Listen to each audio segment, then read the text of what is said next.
사도신경으로 우리의 신앙을 고백하며 새벽 예배 하나님께 올려드리겠습니다. 전능하사 천지를 만드신 하나님 아버지를 내가 믿사오며 그 외아들 우리 주 예수 그리스도를 믿사오니 이는 성령으로 잉태하사 동정녀 마리아에게 나시고 본디오 빌라도에게 고난을 받으사 십자가에 못 박혀 죽으시고 장사한 지 사흘 만에 죽은 자 가운데서 다시 살아나시며 하늘에 오르사 전능하신 하나님 우편에 앉아 계시다가 저리로서 산자와 죽은 자를 심판으로 오시리라.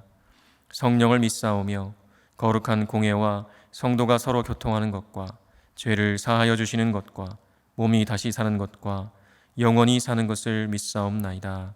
아멘.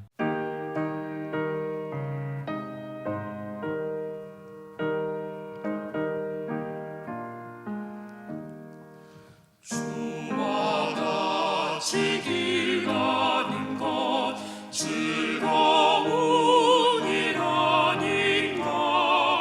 우리 주님 걸어가신 발자취를 밟겠네. 한 걸음 한 걸음 주 예수와 함께 날마다 우리 걸어가리. 어린아이 같은 우리 미련하고 약하나 주의 손에 이끌리어 생명길로 가겠네. 한 걸음 한 걸음 주 예수와 함께 날마다 우리 걸어가리. 꽃이 피는 들판이나 험한 골짜기라도 주가 인도하는 대로 주와 같이 가겠네. 한 걸음 한 걸음 주 예수와 함께 날마다 우리 걸어가리. 옛 선지자 헤녹같이 우리 그도 천국에 들려 올라갈 때까지 주와 같이 걷겠네. 한 걸음 한 걸음 주 예수와 함께 날마다 우리 걸어가리. 이 시간 우리에게 주시는 하나님의 말씀은 출애굽기 15장 22절에서 27절까지의 말씀입니다. 제가 봉독하겠습니다. 모세가 홍해에서 이스라엘을 인도하매 그들이 나와서 수르 광야로 들어가서 거기서 사흘 길을 걸었으나 물을 얻지 못하고 마라에 이르렀더니 그곳 물이 써서 마시지 못하겠으므로 그 이름을 마라라 하였더라. 백성이 모세에게 원망하여 이르되 우리가 무엇을 마실까 하매 모세가 여호와께 부르짖었더니 여호와께서 그에게 한 나무를 가리키시니 그가 물에 던지니 물이 달게 되었더라. 거기서 여호와께서 그들을 위하여 법도와 율례를 정하시고 그들을 시험하실세. 이르시되 너희가 너희 하나님 나 여호와의 말을 들어 순종하고 내가 보기에 의를 행하며 내 계명에 귀를 기울이며 내 모든 규례를 지키면 내가 애굽 사람에게 내린 모든 질병 중 하나도 너희에게 내리지 아니하리니 나는 너희를 치료하는 여호와임이라. 그들이 엘림에 이르니 거기에 물샘 12과 종려나무 70그루가 있는지라. 거기서 그들이 그 물 곁에 장막을 치니라. 아멘. 제가 기도하겠습니다. 전능하신 하나님, 우리를 구원하시고 주님의 자녀 삼아 주셔서 감사합니다.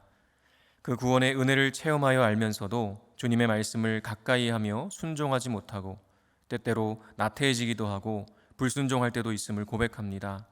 우리를 긍휼히 여겨 주셔서 다시금 마음을 새롭게 함으로 순종의 삶으로 나아갈 수 있도록 인도하여 주옵소서. 광야 같은 우리의 일상 속에 찾아오셔서 우리를 인도하시며 친밀히 동행하시는 주님을 깊이 경험하기 원합니다. 문제가 있을 때만, 기적이 필요할 때만 주님을 찾는 것이 아니라 우리의 모든 일상에서 주님과 동행하는 복을 누리게 하옵소서. 오늘도 우리와 함께 하시는 주님께 감사드리며 예수 그리스도의 이름으로 기도합니다. 아멘. 할렐루야. 오늘도 주님을 예배하는 자리에 서신 모든 분들에게 주님의 놀라우신 사랑과 은혜가 넘치도록 부어지시기를 간절히 축원합니다. 오늘은 믿음 일상이라는 제목으로 하나님 말씀 전하겠습니다. 어제부터 출애굽기를 묵상하고 있는데요. 15장 전반부에서는 홍해를 건넌 직후에 모세와 미리암이 하나님을 찬양하는 노래가 담겨 있습니다. 사실 이스라엘 백성들의 입장이라면 모세와 미리암의 노래를 듣고 보지 않아도 그 내용이 어떨지는 충분히 짐작할 수 있을 것입니다. 그만큼 출애굽하면서 홍해를 건넌 사건은요, 정말 대단한 기적이었습니다. 물론 애굽에 내리신 10가지 재앙도 놀랍습니다. 그 재앙들을 통해 이스라엘의 하나님께서 애굽의 모든 우상신들과는 비교할 수 없는 분이심을 모두가 깨달았을 것입니다. 그러나 그것으로 끝나지 않았죠. 그렇게 애굽을 나왔지만 다시 마음을 돌이킨 바로가 군대를 이끌고 이스라엘 백성들을 뒤쫓아왔습니다. 적어도 100만 명 이상의 사람들이 이동하기에 군대의 추격은 상당한 위협으로 다가왔을 것입니다.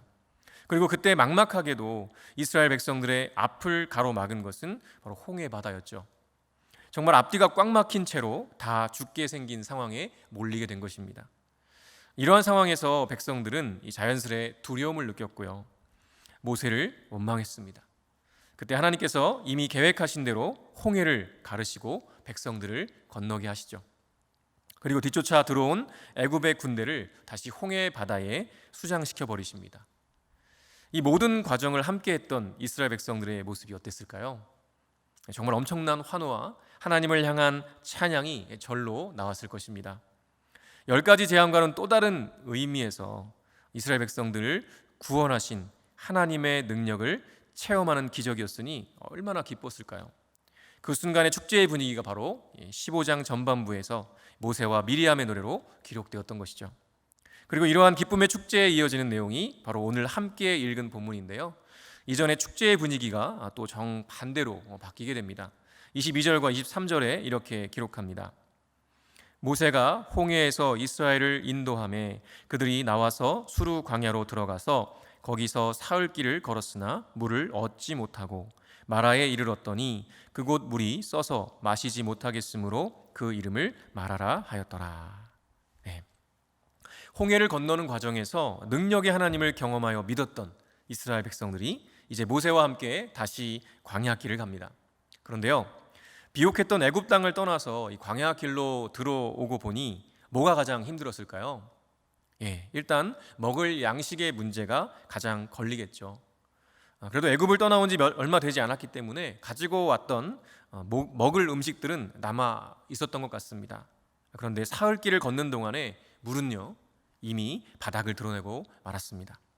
음식도 물론 생존에 필수지만 물은 다른 음식들보다 더 기본적인 것 아니겠습니까? 그런데 홍해를 건너고 광야를 걷기 시작한 지 사흘째가 되었는데도 마실 물을 구할 수가 없었습니다. 왜일까요? 애굽의 10가지 재앙을 내리시고 홍해를 갈라 건너게 하신 그 능력의 하나님이 갑자기 능력이 사라지셔서 그들에게 물을 주지 못하셨을까요? 아니죠. 하나님은 언제나 동일하십니다.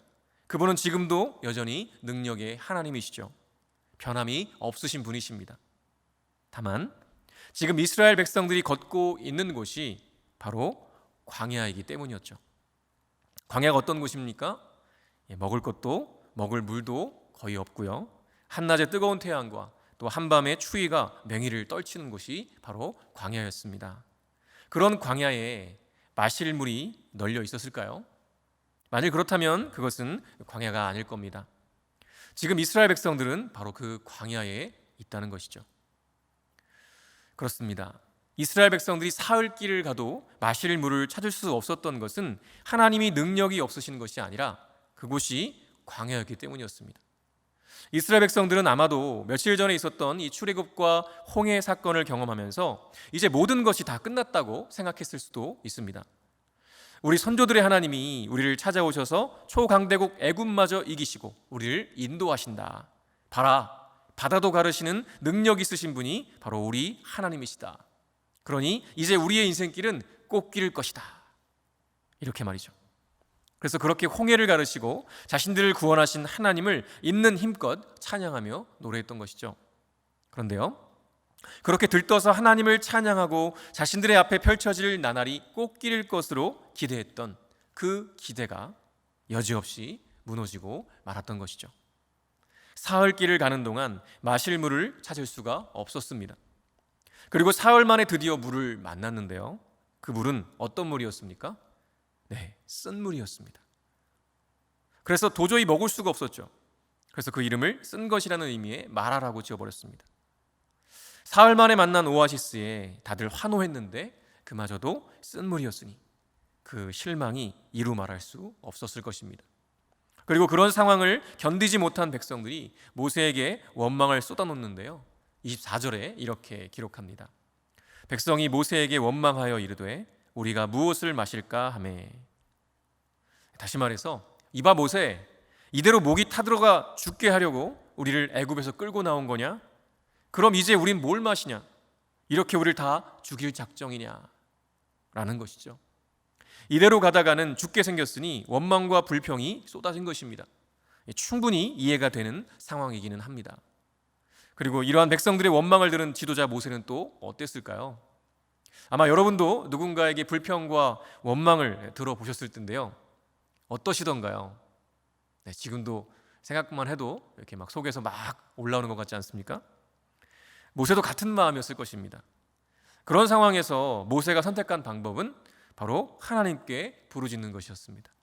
그리고 그 부르짖음을 들으신 하나님께서요, 그 문제를 아주 간단하게 해결해 주시는데요, 25절에 이렇게 기록합니다. 모세가 여호와께 부르짖었더니 여호와께서 그에게 한 나무를 가리키시니 그가 물에 던지니 물이 달게 되었더라. 거기서 여호와께서 그들을 위하여 법도와 율례를 정하시고 그들을 시험하실세. 사실 광야이기 때문에 마실 물을 찾기가 어려운 것은 너무나 당연한 것이었습니다. 그리고 그런 광야에서 물을 만났는데 하필 쓴물이었죠. 도저히 해결책이 보이지 않는 그런 상황이었습니다. 어디서 많이 본 듯한 느낌이 들지 않으십니까? 며칠 전에 경험했던 홍해 앞에서의 진퇴양난의 상황과 정말 비슷합니다. 그리고 해결책도요, 둘 다 상당히 비슷한데요, 굉장히 간단하다는 것입니다. 홍해는 그저 모세가 지팡이를 홍해를 향해 이렇게 쫙 뻗는 것으로 하나님이 갈라버리셨죠. 마라의 쓴물은요, 하나님이 가리키신 한 나무의 가지를 꺾어서 물에 던지니까 먹을 수 있는 단물이 되어버렸습니다. 참 쉽지요. 홍해와 마라의 쓴물은 유한한 우리의 능력 밖의 일들이고 불가능한 영역이었습니다. 그러나 우리 하나님께는요, 어떨까요? 정말 간단한 일이었습니다. 우리와는 비교할 수조차 없으신, 상황을 순식간에 역전시켜 버리시는 전능하신 분이 바로 우리의 하나님이십니다. 지금 이스라엘은 바로 그 하나님을 만나고 있는 것입니다. 어디에서요? 네, 광야에서 만나고 있습니다. 지금 이스라엘이 걷고 있는 광야는 결코 단순한 광야가 아니라 이스라엘 백성들의 삶의 자리요, 일상이었습니다. 당시에 이스라엘 백성들은 알지 못했겠지만 그들은 앞으로 40년 동안 이 광야를 걸어야 했습니다. 그리고 40년이 지나서 요단강을 건너 가나안에 들어간다고 해도 그곳에서는 또 다른 차원의 정복 전쟁과 정착의 과정이 기다리고 있죠. 즉 지금 이들이 걷고 있는 광야는 그들의 삶이요, 일상이었던 것입니다. 때로 우리의 인생을 광야에 빗대어 말하곤 합니다. 내가 바라고 원하는 것들을 얻는 것이 정말 힘들고 어렵죠.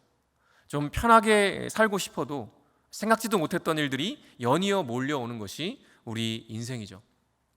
바로 광야처럼 말이죠. 그래서 광야는 우리가 살아가는 삶의 자리요, 일상이기도 합니다.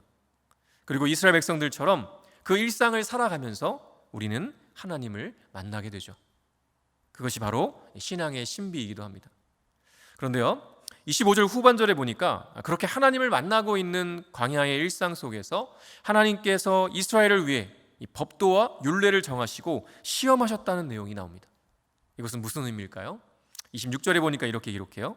이르시되 너희가 너희 하나님 나 여호와의 말을 들어 순종하고 내가 보기에 의를 행하며 내 계명에 귀를 기울이며 내 모든 규례를 지키면 내가 애굽 사람에게 내린 모든 질병 중 하나도 너희에게 내리지 아니하리니 나는 너희를 치료하는 여호와임이라. 네, 하나님께서는 이스라엘이 단순히 홍해라는 문제 앞에서 또 마라의 쓴물이라는 문제 앞에서만 하나님을 찾는 것이 아니라 그들이 광야의 일상을 걷는 모든 순간에 하나님의 말씀에 귀를 기울이며 순종하기를 원하신다는 것입니다. 그래서 홍해라는 그리고 마라라는 문제는 백성들이 하나님을 정말 믿고 의지하는지 그 말씀에 전적으로 순종하는지 보시는 순간이라는 것이죠. 만일 백성들이 그 모든 순간 단순히 홍해, 마라라는 문제의 순간을 넘어 그들의 일상에서 주님의 말씀을 듣고 그 말씀대로 순종하며 살아갈 때 그들이 하나님의 백성으로서 은혜와 복을 누릴 수 있게 된다는 것을 말씀하시는 것이죠. 우리는 때때로 큰 은혜를 경험하고 나면 앞으로 나의 인생 가운데 이런 좋은 일들만 가득할 것처럼 생각하는 경우가 있습니다. 하나님을 믿는 내게, 이리도 큰 은혜를 경험한 내게 꽃길이 아닌 길은 있을 수 없을 것이라고 생각하기도 하죠. 그러나 이스라엘 백성들이 출애굽을 하고 홍해를 건넌 것은요, 그저 시작일 뿐이었습니다. 육신적으로는 애굽의 노예에서의 삶에서는 해방되었을지 몰라도 이제 진정한 하나님의 자녀요 백성으로서 새롭게 세워지고 자라가는 일들이 남아있다는 것이죠. 그리고 그 일들을 위해 광야 같은 일상 속에서 만나는 모든 문제와 사건들을 경험하며 원망과 불평이 아니라 나를 구원하신 전능하신 하나님을 전적으로 믿고 의지하는 훈련이 필요한 것입니다. 여러분의 일상은 어떠신가요? 혹시 한두 번 경험한 커다란 은혜와 체험만으로 하나님의 사람으로 우뚝 섰다고 그렇게 생각하고 있지는 않으신지요? 하나님을 믿으니 내 인생길은 꽃길만 있어야 된다라고 생각하고 있지는 않으신지요? 그래서 일상에서 매 순간 하나님을 믿고 의지하며 한 걸음 한 걸음 걷지 못하고 때로 불평과 원망으로 그렇게 삶을 낭비하고 있지는 않으신지요? 우리의 일상은 6월절 어린 양처럼 우리를 위해 자신을 내어주신 예수 그리스도의 목숨값임을 절대로 잊지 마시기 바랍니다. 그래서 우리의 일상은요, 그저 내 욕심을 만족시키는 것이 아니라 하나님의 말씀과 그 뜻을 만족시키며 그분의 나라를 이루어가는 데 있는 것입니다. 그렇게 우리의 일상은 믿음 일상입니다. 묵상 일상이 되는 묵상 일상, 여러분 아시죠? 그처럼 믿음이 일상이 되는 믿음 일상의 삶이 바로 저와 여러분의 삶이 되어야 하는 것이죠. 그렇게 매 순간마다 하나님의 말씀을 믿고 의지하고 정말 육신을 쳐서 복종하여 순종하며 걸어가다 보면요, 때로 홍해도 만나고 마라도 만나지만 오늘 읽은 마지막 절에 나오는 것처럼요, 엘림의 그 놀라운 오아시스와 같은 평안과 은혜도 누리게 되는 것이죠. 그러나 우리가 기억해야 할 것은요, 우리가 매일 매 순간 모든 순간에 하나님의 말씀을 순종하며 이 길을 묵묵하게 걸어가야 한다는 것입니다. 이 길을 저와 여러분이 혼자 걷는 것이 아니라 우리 교회 공동체가 함께 걷고 있고 우리 성령께서 우리와 함께 걷고 있다는 사실도 기억하시기 바랍니다. 그렇게 함께 손붙들고 힘차게 이 광야의 일상길을 걸어가는 저와 여러분 되시기를 간절히 축원합니다. 주기도문으로 예배를 마치겠습니다. 하늘에 계신 우리 아버지여, 이름이 거룩히 여김을 받으시오며 나라가 임하시오며 뜻이 하늘에서 이루어진 것 같이 땅에서도 이루어지이다. 오늘 우리에게 일용할 양식을 주시옵고 우리가 우리에게 죄 지은 자를 사하여 준 것 같이 우리 죄를 사하여 주시옵고 우리를 시험에 들게 하지 마시옵고 다만 악에서 구하시옵소서. 나라와 권세와 영광이 아버지께 영원히 있사옵나이다. 아멘.